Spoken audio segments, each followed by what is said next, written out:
Ladies and gentlemen, today I'm going to show you how to filter out all of your unread messages in the Gmail app. So let's dive in.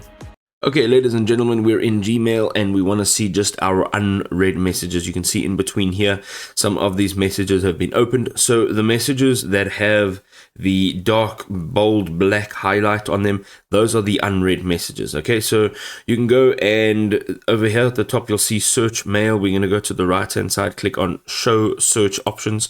Here, you can see that there are quite a few filter options. All the way at the bottom, there's search and it says all mail. We're going to use that drop down menu. All the way at the bottom, you will now see just over here, it says unread mail. Let's select that. Let's click on search.